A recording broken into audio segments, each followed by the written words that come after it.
Assalamualaikum warahmatullahi wabarakatuh. Shalom, Om Swastiastu, Namo Buddhaya, salam kebajikan untuk kita semua. Sebelumnya, perkenalkan nama saya Jessica Stevina, jurusan Ilmu Komunikasi, Universitas Sultan Ageng Tirtayasa.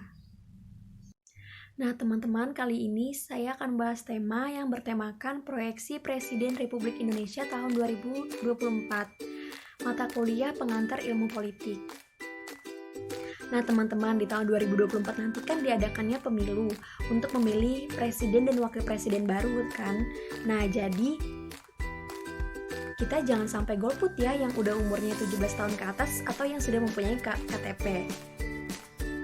Sistem partai politik di Indonesia. Nah, mulai dari sistem, fungsi, dan struktural partai politik di Indonesia ini sesuai dengan isi pembukaan Undang-Undang 1945 dan batang tubuh Undang-Undang 1945 nih teman-teman.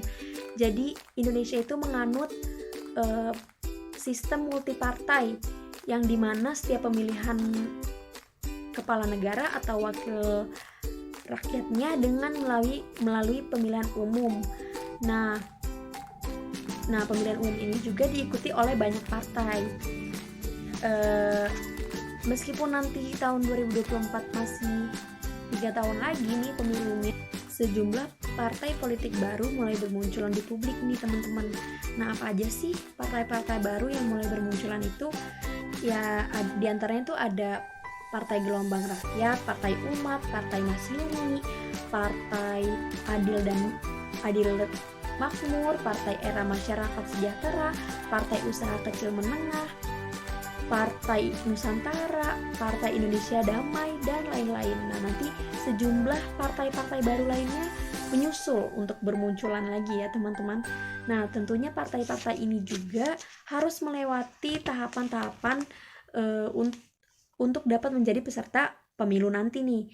Nah, yaitu seperti pendaftaran diri ke Kementerian Hukum dan HAM untuk memperoleh legalitas kelembagaan dan pendaftaran ke KPU. Kemudian dilakukan verifikasi faktual sehingga layak menjadi peserta pemilu. Nah, partai-partai ini juga harus kerja cerdas dan kerja keras ya teman-teman untuk lolos di ambang batas parlemen sebesar 4%. Nah, selanjutnya ada parlemen. Nah, parlemen di Indonesia itu apa aja sih? Ada MPR RI, DPR RI, dan DPD RI.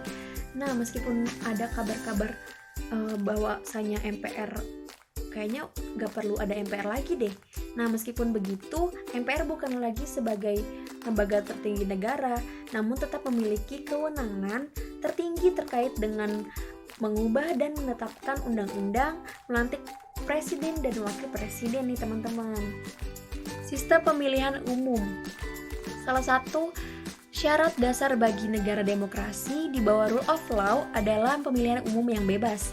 Selanjutnya adalah definisi dari suatu pemerintahan berdasarkan perwakilan, yaitu bentuk pemerintahan di mana warga negara melaksanakan hak yang sama, tetapi melalui wakil yang dipilih dan bertanggung jawab kepada mereka melalui proses pemilihan yang bebas. Nah, kita juga sebagai pelaku pemilu harus memilih kandidat-kandidat secara jujur dan adil ya, dan juga kita bisa melihat dari visi dan misinya.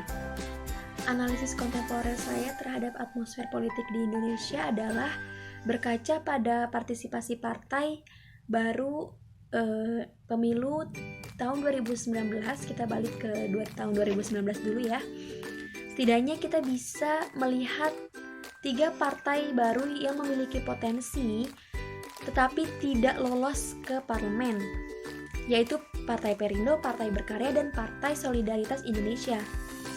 Nah, Partai Perindo sendiri memiliki kekuatan media yang luar biasa, dan Partai Berkarya didirikan oleh anak mantan presiden dengan modal juga dan jaringan kekuatannya. Dan PSI yang memiliki jaringan kaum muda yang luar biasa masif. Namun ketiga partai ini tetap tidak tembus PT Caleg lolos yang seharusnya bisa duduk di parlemen. Inilah era pemilu global liberal yang mana pertarungan politik ditentukan kuantitas bukan lagi kualitas, kekuatan partai dikendalikan partai bebas, bukan lagi ideologi dan jati diri, kehebatan partai ditentukan dengan pas pesona karisma tokoh tertentu, bukan lagi mekanisme organisasi kepartaian yang berlaku. Kemenangan caleg pun disebabkan kekuatan isi tas, bukan lagi kualitas. Jadi kita sebagai pelaku pemilu seharusnya bijak dalam setiap adanya pemilu. Jadi kita tidak termakan dengan paksaan atau dengan sogokan. Menurut saya seperti itu. Sekian dari saya, kurang lebihnya mohon maaf. Wassalamualaikum warahmatullahi wabarakatuh.